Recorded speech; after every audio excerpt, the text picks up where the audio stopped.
And we're back. And we're back with Cage Chronicles, episode 175. Is it 175 now? Something. Should we start again? Start again. Start again. Okay, we're good. Oh, we had a technical issue. We just get going. Not sure what it is. I'm sweating so bad. It's so hot in here. But how are you doing, James? I'm good. You did some rolling. We had a few people in today. It was an open mat. This is Good Friday. We had a few people on the open mat, and you had a few rolls, a few defeats, a few wins. Is that right? No, don't say that. No. Don't say that. Take that back. As your wife told me, she said No. that you got beaten up by James. No. Yeah, I got submitted once by another black belt. In a dominant role. Yeah, but... Shout out, James. Not this one.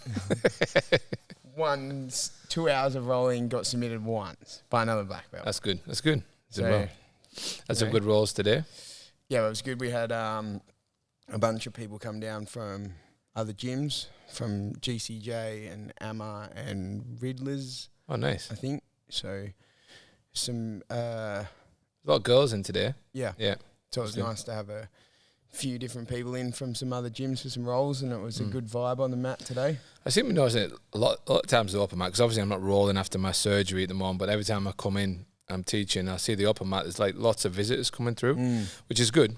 People from other overseas, people from over east, and then guys from different gyms. So it's always good to get different feels from different people as well. Yeah, it definitely feels like that a lot more recently, maybe in the last sort of 6 months.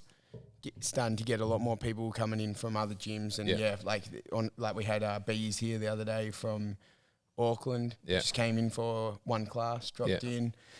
It seems to be happening like more and more now, and like higher levels as well. Yeah, a lot of black belts and brown belts coming through.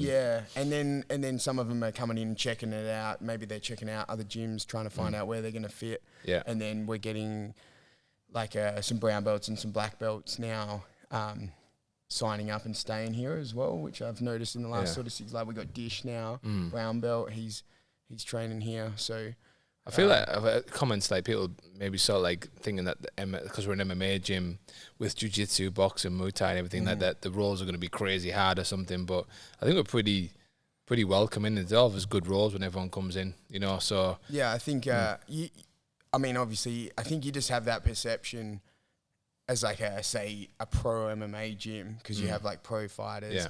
It's an MMA gym, so it's that feel like, you know, maybe you see a Wolves Den fighter in the cage having a fight covered in blood, like it's a bit hectic, and so you would have that perception from the outside, but obviously it's not like that. I was talking to one of the drop guys that came in today, Daniel, and I was just saying, like on the mat today, there was probably 80% of the people on the mat today were all people that train here that just train jiu-jitsu, like don't do MMA, don't do striking, they just do jiu-jitsu. So there's like a massive group that just do jiu-jitsu. Obviously, there's a massive group that just do striking. Do boxing, do Muay Thai, do MMA. And then you have the people that are doing MMA are sort of blending through the whole lot. Yeah. And then it's just a different type of role. If you're maybe rolling with some of the MMA guys, not all the time, but it's just a different style. They're thinking about like keeping top position and like getting up, and sort of you might have a bit more scrambles, which is nice as well, because then you're just getting all those different looks. So I even find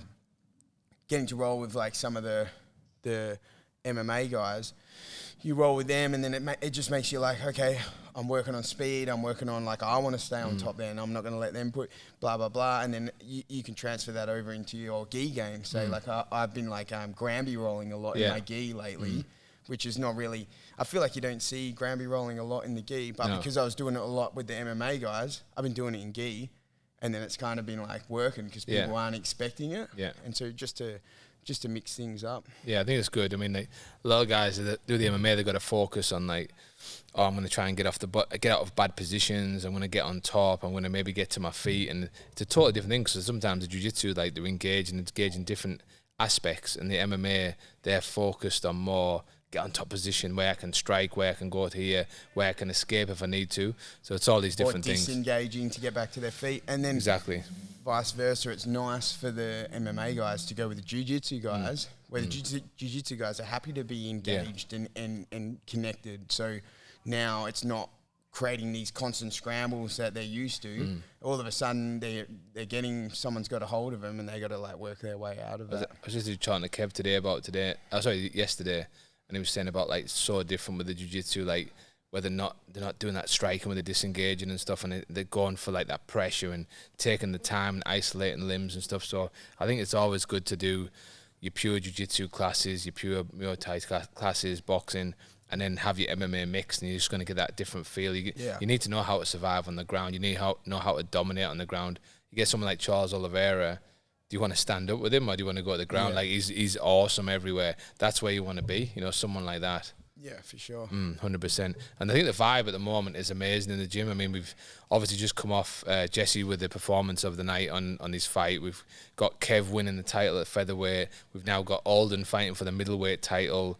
We've got other guys booked onto other promotions over East. And it's just, the vibe's really amazing. I think it's just like, it's just a different vibe here at the moment, isn't it? Yeah. So obviously it's going to be exciting to see Alden back in the cage. It's the night before the UFC.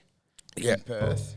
Yeah. So on Eternal, fighting for the belt against John Fraser. So yeah, that's going to be, because John Fraser is a tough guy, very talented, very good.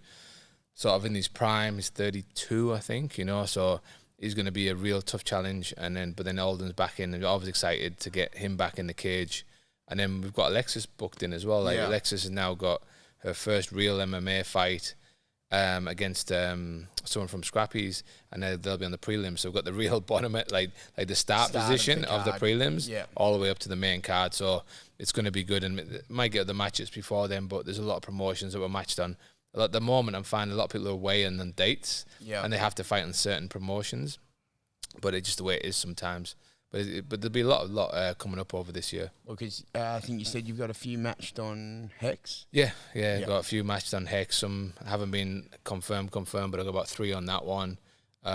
We've got other promotions where we're going to get matched on over, which are international fights, which we can't talk about just yet. But like, there's going to be a lot happening. We're going to be busy, whether we're in the gym teaching so much or we're going to be traveling and cornering, which is it's always fun. It's always good.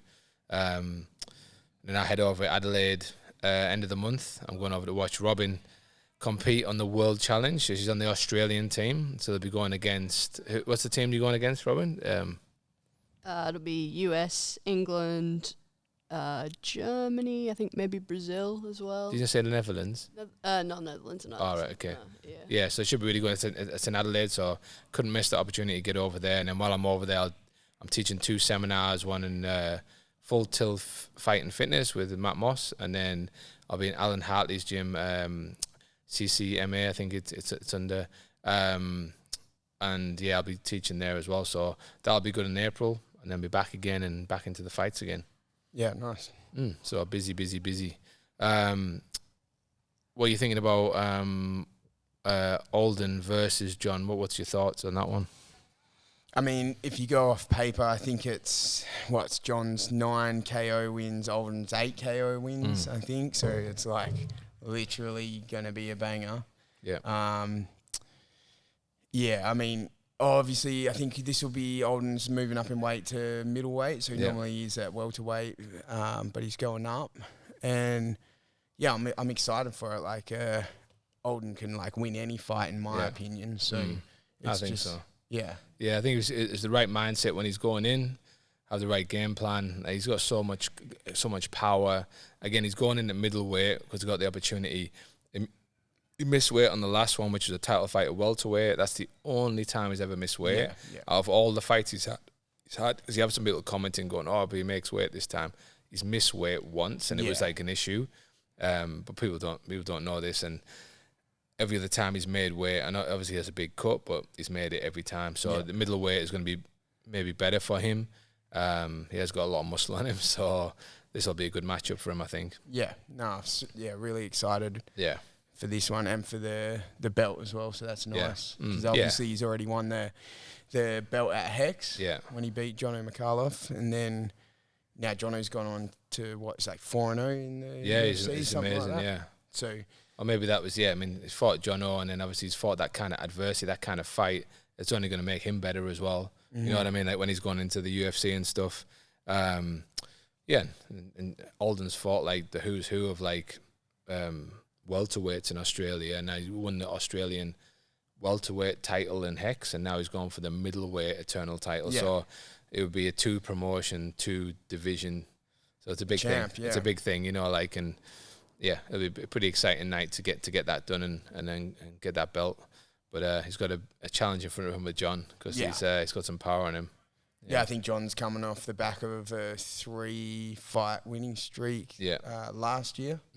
So, yeah, it's going to be definitely be a good one, though. And then being the night before the UFC, obviously everyone will be there, I would gather, because the UFC card's looking really good. There's a lot of Australians on the UFC card, a lot of guys from Perth on there. I think Ursig Della, Quillen's on there as well. And there's a heap of Australians. Yeah, like John O's just got on there, McLeaf as well, and then Don Marfan, I think. Don Marfan was trying to get Jack Jenkins on, but I haven't seen him on there. I think they might have got him on. Yeah. Oh, they just got Ben Johnson. So Ben Johnson was from memory, it could be completely wrong, but there was a middleweight champion, and he retired. He's come out of retirement now to jump on that card. Right. So obviously needs someone for that weight category. Right. So that would be exciting, because he's a really good fighter. Yeah. So that whole weekend is going to be. Yeah. Heavyweight Tavasa. He's fighting as well. Yeah. He's in Perth now training, I think. Yeah. So that'll be good. Yeah. So it'll be a really good vibe. Yeah. So we're trying to get some tickets for the UFC. Reach out if you want to hook us up. Anyone wants to, any of our sponsors, anyone wants to hook us up, reach out. That's right. So that's exciting times coming up. We should have a lot of jiu-jitsu. SGT's not until June now, is it? Yeah, June. Yeah. I think we got WA, JJC coming up as well. Oh, we had the Muay Thai and the Empire. We had the Muay Thai fights. Oh, yeah, so we had 4 in there, which was 4 pretty much, or 3 debuts. One was a debut in Muay Thai, but he'd fought MMA before. And we had 2 wins, 2 losses, but all had great fights, really good. And it was just good to get the new blood through there and start getting some experience. And that was interesting. Because when you got 4 people who 3 of them really, who've never really competed before, there's a lot of issues that you forget about when you got more experienced guys. But yeah, everyone did really well, and that was a good promotion, good experience for them to get in. 3 of them did we're called D-style, D-class fights, which were instead of 2-minute rounds or 1.5-minute rounds. Okay. And you couldn't knee to the head, and there was certain rules. Right. And then Lockie jumped in the C-class because he'd done boxing and MMA before. Yeah. And he jumped in to get a really tough lad from down south. But all great fights. It was good experience for those guys as well. Yeah. Yeah, it's good. Yeah, very, very good. We've also been getting a lot of questions through. Robin's been had an influx of questions from all our fans. All our fans. Too many questions. Just questions that we've not been able to answer before.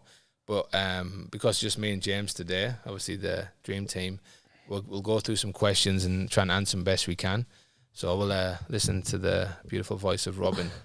So you put up a post the other day talking about sort of the limits of a coach. You can do so much to help your fighter get there, but at the end of the day, it's up to the athlete. So there's a question here about particularly moving through those transitions, amateur to pro and then pro to that real top level.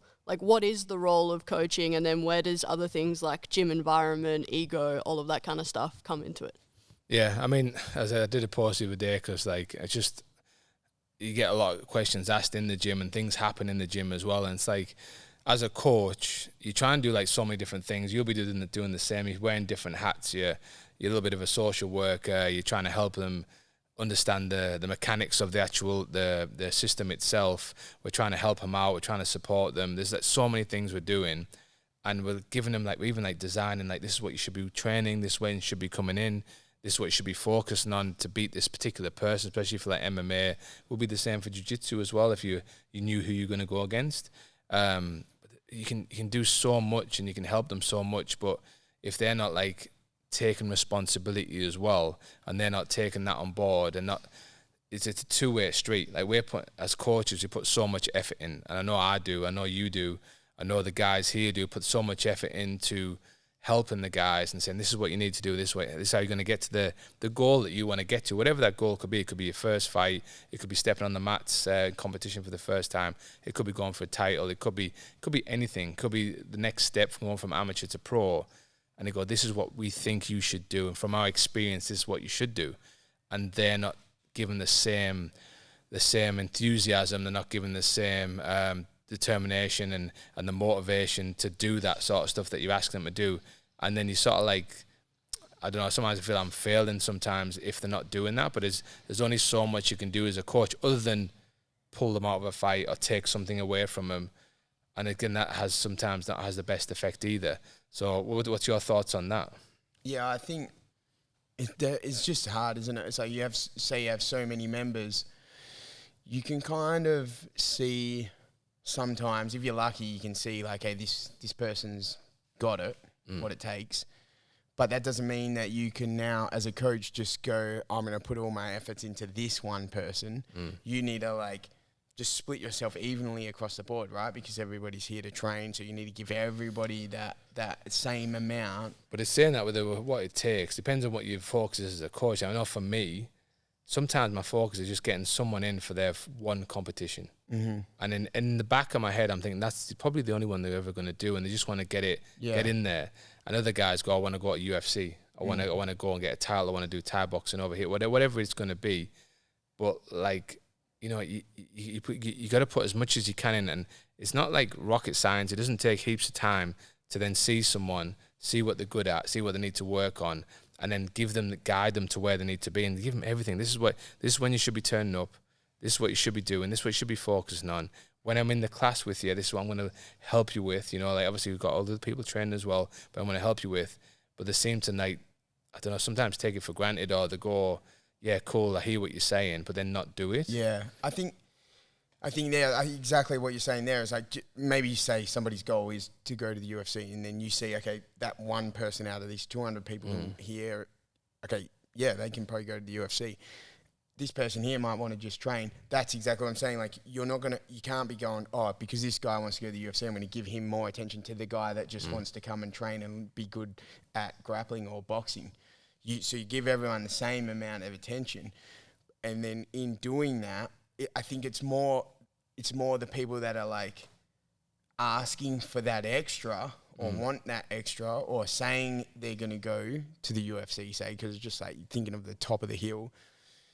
And then, not reciprocating. So it doesn't matter that this person here is just happy to come and be trained jiu-jitsu 3 days a week, and they don't even want to compete. I'm going to give them the same amount of attention as you're going to give somebody that is trying to go to the UFC, right? In those classes and in the settings and the day-to-day, that's fine. But if you've got 10 people saying, I want to go to the UFC, but only one of them is taking on board what you're doing and what you're saying, that's the suck. That's the time suck there. It's like, we don't need to hear you talking about what you want to do. Show me. Exactly. Show me. Exactly.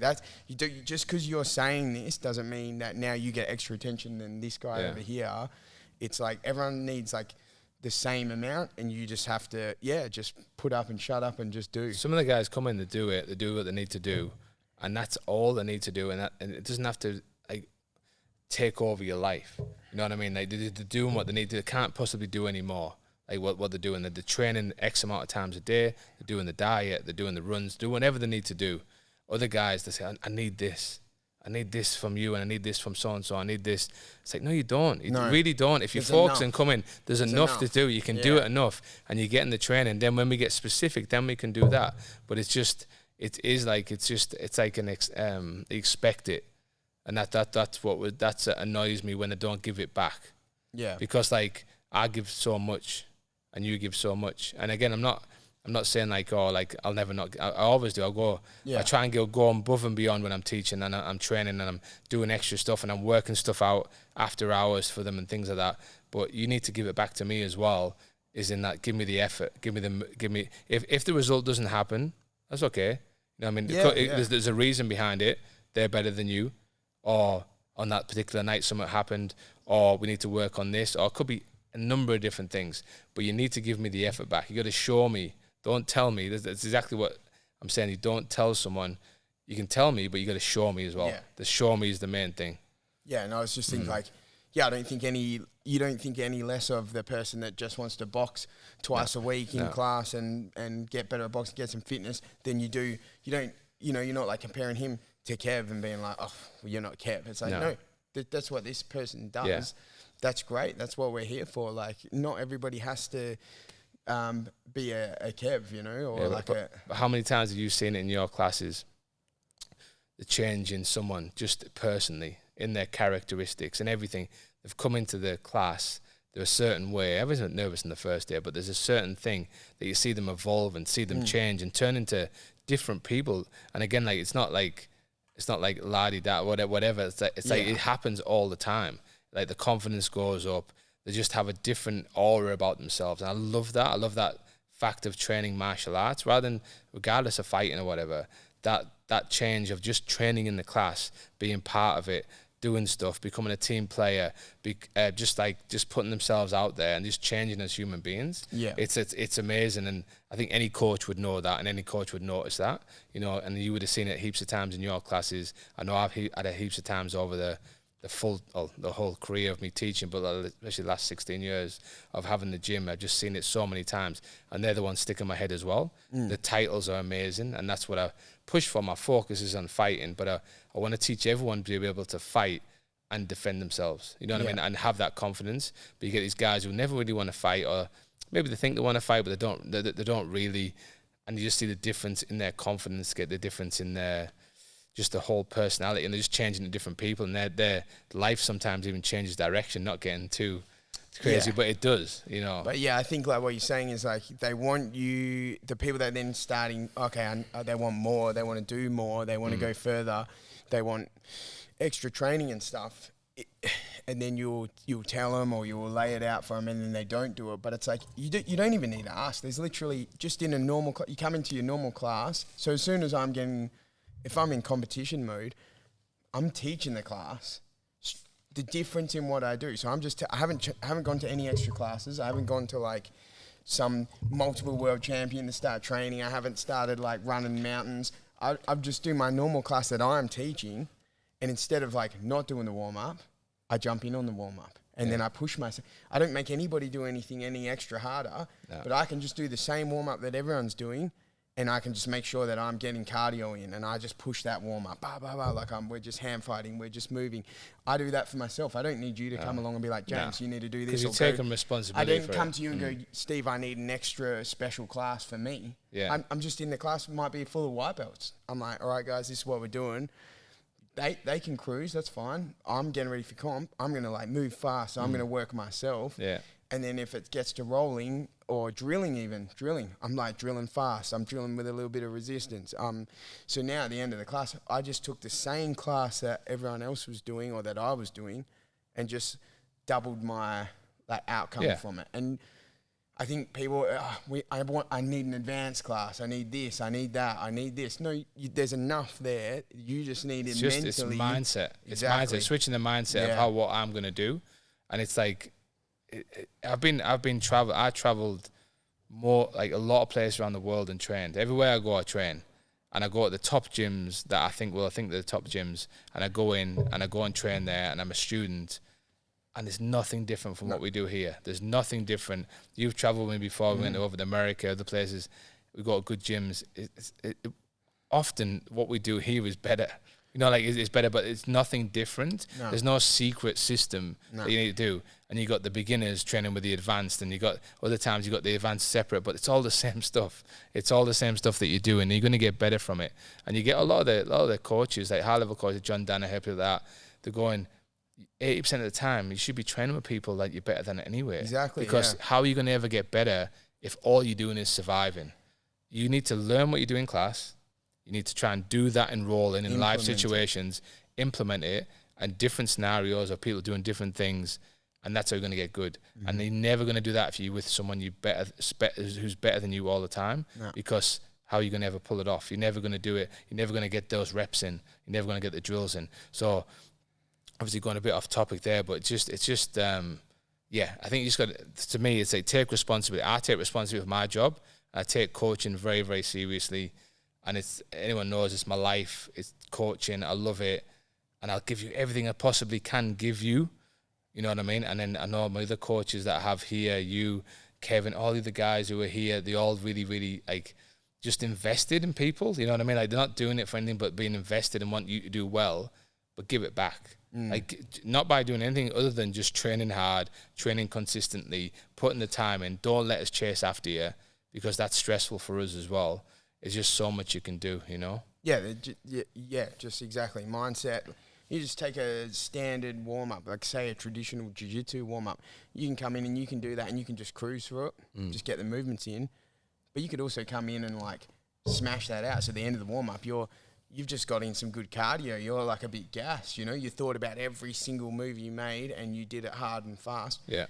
Everybody's there doing the same class, but you just upped your like little bit of like, you know, calorie burning, whatever you needed out of that. There's always benefits benefits from doing it, right? yeah. So, I think that's a big thing. Like, we do head off and we'll go, like, you know, me and you, we're getting ready for world competition. We'll go down to AMA just to get some different bodies, some different looks, because we've got the time and we can. Yeah. But if I didn't have those things available to me, I can still, you know, squeeze out as much juice as I can from what I've got here, which I think that's something people Which need we've to got start. A volume of different experience, so much. different bodies, different So things, so much. much. But people always think, what else can I get? What else can I get? So you've got everything. You know what I mean? Like everything you possibly need if you have the right mindset. Even just I've just been riding my bike here. That's like a little bit of an extra. Yeah. That's just some extra like calorie burning. We're getting warm. I've even noticed like just by doing that, it's getting easier. Like every day I ride. I like would definitely suggest not being on your phone because a lot of people are concerned you're going to fall off. You know what I mean? Everybody keeps. So I know you're like an influencer now, but like, be careful. I'm checking my Instagram while I'm riding here. Yeah. And videoing myself at the same time. Have you got any other questions? I know there's been an influx. Yeah, so I guess, I mean, it rolls pretty nicely off what you were just talking about there, but we do have such a different variety of members now in the gym, from people who are like just doing it to stay fit all the way up to like, title holders. So how, as like a gym owner and as coaches, do you build that healthy competition so everyone's sort of helping everyone get better? Because even if someone's not fighting, they can still be a really class training partner, right? Yeah, 100%. And I think that the way I've always thought of it, even when I was teaching in England, was like, if I'm teaching you, I'm going to teach you how to fight. Even if you don't want to fight, if you never want to, I never want to step in the ring or the cage or whatever, I'm going to teach you how to fight and be effective, because that's what a good martial artist is. I've been having the skill set, be able to use it in a live situation. So I'm going to show you that. I'm going to teach you that. I'm going to train you as if you're doing that. I'm not expecting you to spar. I'm not expecting you to do this and that. I'm not expecting you to jump in the cage, but I'm going to do it that way. And you got a number of different people within the gym, from absolute beginners who don't know the left from the right, who don't know how to stand and move, to guys who compete at the highest level. And it's just, I think, as a coach, it's just how you structure a class. We do have beginners only classes. We have beginners only jiu-jitsu and MMA, beginners Muay Thai and things like that. But when we start mixing in, and even the guys doing it for a while and they're mixing in with more the advanced guys, you structure it a certain way once you get more experience as a coach. So the more experienced you are, the more you can go, well, I can do this and I'll put them with them and I'll structure it this way. And I think it's just from the amount of experience you have, that's how you're going to be able to bring everyone up. And if you get the more beginner guys with the more experienced guys, they're going to bring those up. They're going to get a better understanding of the technique that they're going to help them with. That way they're going to have a better way to then perform that technique and also break it down. Because the way my brain works now from breaking down stuff, I would have been a better fighter if I had my brain that I have now. It's been hit a lot more, but other than that, I would have been a lot better to break stuff down. My IQ would have been a lot better. I always thought I was pretty technical as a martial artist. I always want to be very, very technical when I did stuff, but now I break down stuff so much more. I could say to one of the guys in the class who fights and go, "Oh, he did that rolling Kimura, or he did this certain kick or whatever. How did you do it?"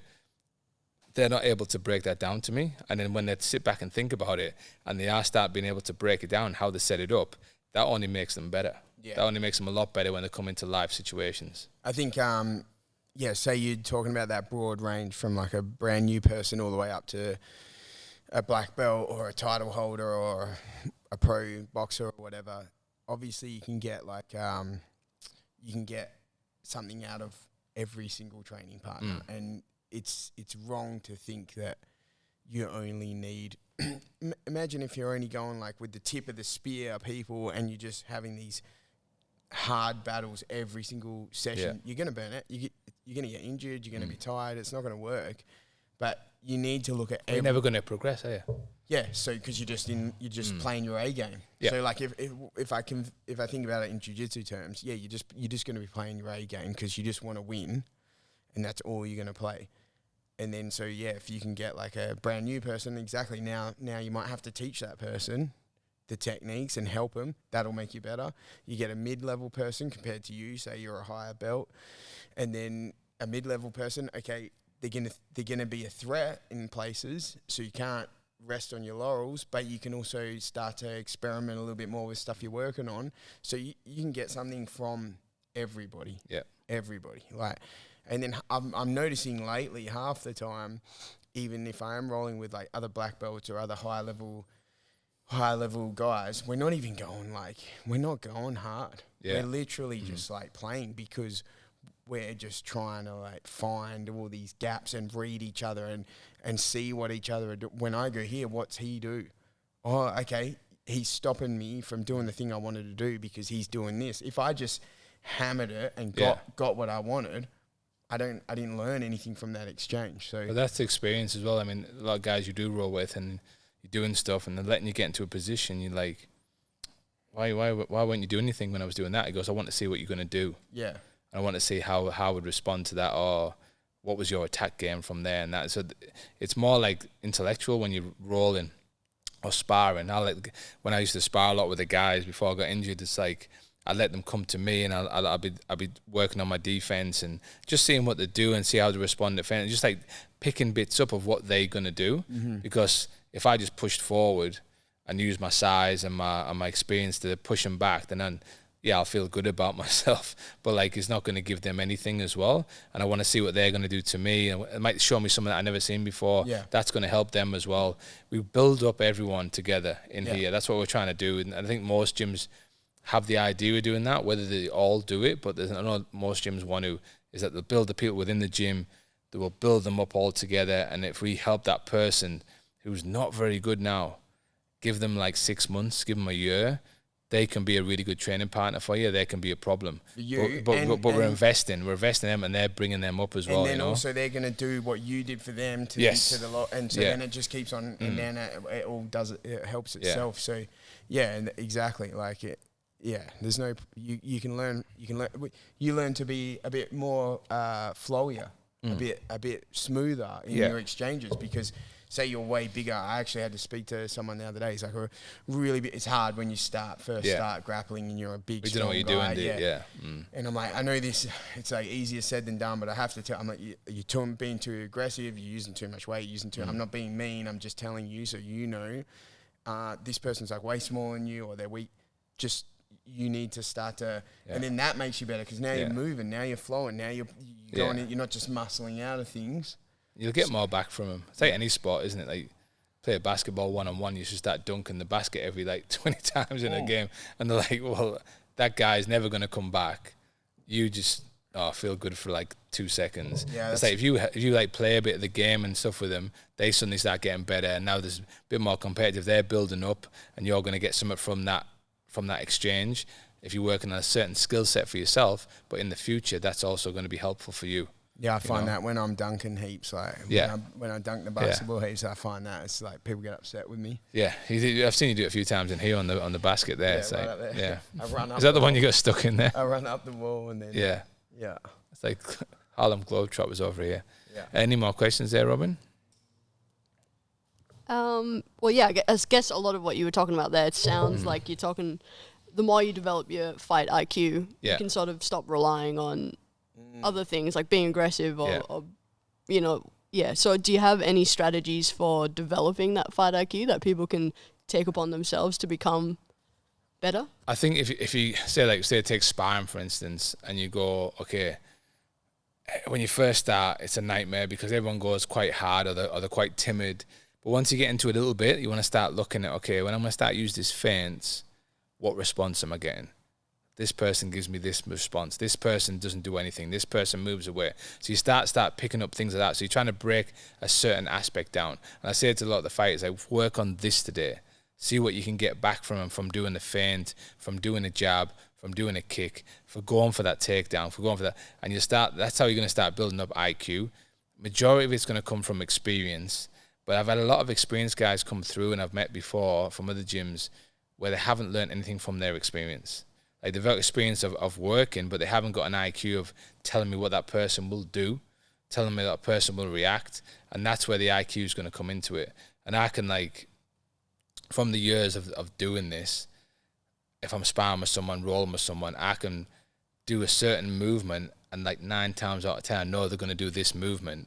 Occasionally they'll catch me out and I'll be like, oh, I didn't realize you're going to do that. Yeah. But you start seeing that. So that's where you're going to get that. It's experience, but also like not focusing on the whole game. Like, I'm not going to play a game of football and focus on the whole game. I'm going to focus on my passing. I'm going to focus on tackling. So I'm going to focus on a certain aspect. So when you're sparring, when you're rolling, do that. Because then you might not have the best game in the world, but you'll start picking stuff up to get that IQ and start noticing stuff. At first, when you first spar, it's going to be overwhelming. It's going to be crazy. You're not going to remember anything. But once you get a little bit of experience doing it, don't just go and do your A game like we said before. The A game is great. Once that doesn't work, then what game do you go to? You need to have a B, C, D, E, F all the way through. You need to have so many different games. And that, yes, that's your best one. But if you don't focus on something, what I did in jiu-jitsu, I still do that now. I can't wait to get back to rolling. But is I'll focus like 2 months, maybe 3 months on a certain thing. So obviously when I've always like leg locks, I was working on my leg locks, like all the time. And then I was like, okay, now I'm going to work on my head and arm attacks. Okay, this time after I really get good at like every position that I feel I've got good at, I'll move on to taking the back, and then I'll work on bottom side control, and then work on it where you float. Every time you're doing that, you're not going to have the best rolls in the world. If you're doing sparring, you're not going to have the best sparring in the world, but you can start adding to that game. And suddenly, when you're in a fight and your A game isn't working because their A game is the same as yours and it's better than yours, now you can go to your B, your C, your D game, and you can like really start picking stuff up. But you need to observe. You need to observe what people are doing, what they're doing to you. And sometimes you don't even see it. So I even ask them. So when I used to, Gustavo, when I used to train with us like years ago in jiu-jitsu, he would get me with the same submission and same position all the time, and a submission would come off that. And it wasn't like, it happened day after day after day. And then suddenly I went, what are you actually doing to me? And when he actually showed me what he was doing, he never got me again. Yeah. Like at that same position, he never got me. And that only makes him better because now he can't get me with that position. And that's where you want to be observant. So sometimes you can't see it. You're too close to the screen. You got to back up from the screen and then either look for what the answer is or ask the person what's doing it to you. Yeah. And even sometimes they can't even give you the answer. They go, I'm not sure.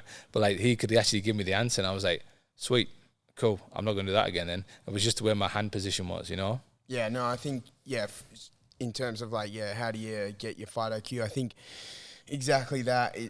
It's obviously really hard to do when you're just starting, but as you get better. So the perfect example is I had this discussion with, he'll love this, but with Mad Mike Buckland the other day. He'll love that shout out. Shout out to Mike, got me good tickets over there for the Cowboy concert. Shout out to Mike Buckland. Yeah. So we were doing a PT, so I do PTs with Mike, and I said to him, oh, with it, what's his shutter? Hampton Shutters. Hampton Shutters, yeah. When I get your Hampton Shutters, Mike Buckland's the guy to see. Yeah. So we were doing a PT the other morning, and we had this exact conversation. I said to him, I was like, okay, I need you to, because normally we just like roll and muck around and stuff, and then he's got like a few good submissions now that like go-to submissions, and he's pretty good at them. And I said, you need to now not be finishing these submissions. So I said, you're now at the point where you can finish a head and arm triangle. You like a head and arm triangle, you're finishing them quite a lot.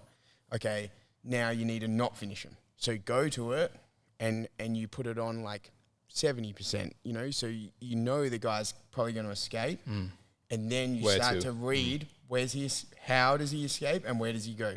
Okay, and then you keep doing that, and then eventually you start to go, he goes it's like two common paths. Like you said, sometimes they're going to surprise you. That's Yeah. when that happens, you're like, oh. What did you do? Yeah. But you're going to find like there's two common ways that they escape. So what are you going to go to next, Mike? I said, like, okay, he escapes this way. All right, you're going to go to this. Okay, he escapes that way. You're going to go here. And then what happens is you go to your head and arm. You know you can finish it. So don't like most of the time you're going to finish it. Don't finish it. They escape. You go to the next thing. You finish that. Then once you're doing that all the time and you're finishing that all the time, now you let them escape that. Yeah. And then what happens is you can get to the point where now they can be constantly escaping things, and you already know they're going to take a whole system around that position. Two paths this way, you're ready. Two paths this off the next thing, you're already ready. Eventually you have that you get to the higher guys and they have like 4 pathways they take to defend, and you're ready for all those 4 pathways, and then you take that one, and then you just keep on doing that. And I said, but you have to, your ego has to take a back step, because you know, okay, I want to finish this and submit the guy and I get the tap. Now you don't, the guy escapes, maybe he beats you, maybe he takes, he puts you in a bad position and submits you, but you have to, in your mind, know, okay, I'm doing this for a reason, to get better. Oh, I know in your head you go, okay, I probably could have finished that submission, so it's fine. You don't need to do anything, say anything. They submit you, fine. That's how you're going to get better. But that comes into 2 points there. As in, firstly, who's the person who's doing it, and how long have you been training for? Because if you haven't been training for very long, and you say same thing to them, they'll be like, yeah, 100% that makes sense, and I'm going to roll. And then I'm going to finish it with all my life to finish that first submission. Yeah, exactly. You know, like when you're first starting off, especially if you're white belt, blue belt, whatever, like you just like, you're not in that same sort of phase. And you get more efficient as well as time goes on. But it's that, it's having that pathways, and that's how you get the IQ. I mean, Pete Irvin, shout out Pete Irvin, very good coach from the UK. When I was over like years ago in the UK with him, he was showing his system of how he did certain takedowns and position, and he ended up in the same position every time. And it was sort of like a half guard, but it was pinning the knee. So having the knee so it was facing a certain way. And he goes, I'll go here because now they've only got really 2, possibly 3 options. And now I know the defense to all those 3 options. And that was like the way he used his IQ. And he showed me, I was like, oh man, that makes so much sense. Because when I started to use it and I got at that position, I was like, yeah, there's nothing new they're showing me. It's like, say you go into someone's guard, there's a million ways they could go from there. They could go to an attack and move and that. But when he shut that one leg down, and the way, it wasn't even a half guard, it was like shutting it down, I have to show you, but it was the position of the knee facing up. It was like, yeah, you've only got, I couldn't think, I could at the time only think of 2 ways you could do. And he said there's maybe 3, maybe 4, mate, I don't know. Yeah. But like, you know the answer to all them. Yeah. And that's how you get IQ. That's how you do it. But like, it does come from experience. But again.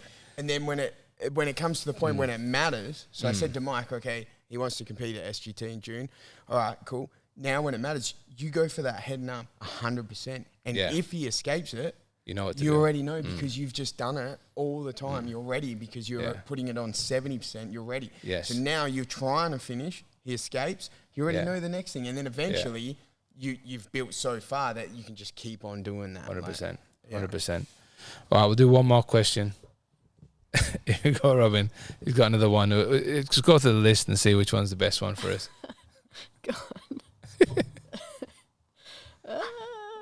She's got so many to choose from. Well, actually, you've been talking a lot about jiu-jitsu. Do you guys not have a plan for a certain jiu-jitsu project? Grappling project? Oh, yes, it does. Yeah. But this is another way of getting a good fighter IQ. Yeah. We've been busy working behind the scenes. Yes. I had an idea for a while to do a Patreon. But what I wanted to do is like do not just jiu-jitsu, as in the gi or the no gi, but also do MMA jiu-jitsu. So we've got this Patreon which we've been working on for a long time now, getting the videos together, getting everything put together, where we are looking at no gi jiu-jitsu, gi jiu-jitsu, and MMA jiu-jitsu, which can be very different. Obviously with the grips from the jiu-jitsu, with the strikes and the wall work and everything. Yeah. So we started to put this Patreon together, which is probably going to be, I'm not going to say it's going to get we're not going to give an exact date. No, May. It's going to be out in May. Ish. We're working around, obviously Robin's a big part of it as well. She's doing all the editing. She's putting it all together, making sure we're not doing it wrong, because James does it wrong a lot. You know what I mean? So we've got a date of probably May where we're going to have a Patreon where you can pay weekly to access all the information that we're going to put out there. Basically, all the stuff we're teaching in classes, other stuff we've learned from other places, and just have a system where you can go to and you can like refresh yourself on certain positions, see stuff you've never seen before in your training, try stuff out, and have it really broken down on how we use it and why we use it. Because obviously we've trained together for a number of years now, but James will have a slightly different way of doing things. I'll have a slightly different way, which is obviously a little bit better. But we'll have both that input into it, and it's going to be out. So we're super excited about it.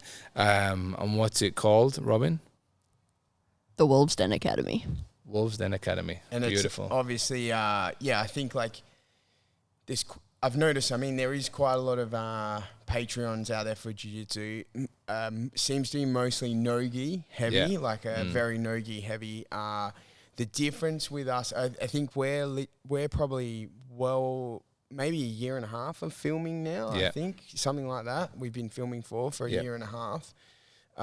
So we've got quite a lot to put out there, and very professional looking, because we've got Robin doing it, not just us. So Robin's been filming and then editing. It looked like a bag of shit if we were doing it. Yeah, she's been putting it on. When she first sent me the videos, I was like, wow, this looks so good. It actually like hyped me up. Yeah. Compared to what I've jumped on, and we've had a look at like different Patreons, this is very professional.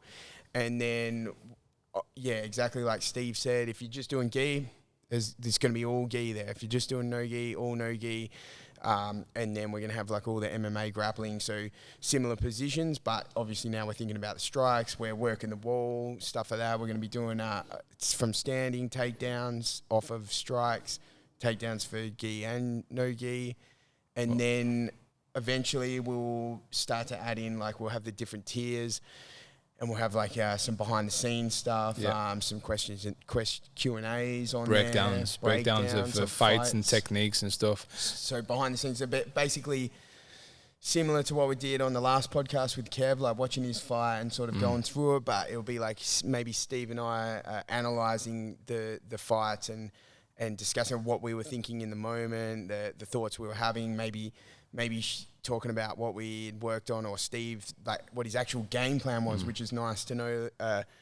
What was the game plan that Steve wanted Kev to do in that fight, say? What were they working on?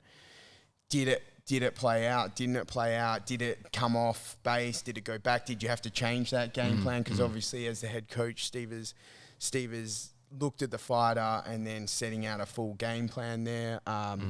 So, I mean, I think we'll have like different tiers where you can get into that if you really want to get behind. It's been really, really fun doing the videos and breaking it down and trying to come across best we can. We've got time to do it now, so we've got time to break stuff down and show you the technique in massive, massive detail, and then have availability, obviously, with the different tiers that we're going to have, where you're going to be able to ask questions and break stuff down even further. So there's so many different scopes and where we can go. But again, the three main we're looking at is MMA grappling, gi grappling, no gi grappling, really breaking those down.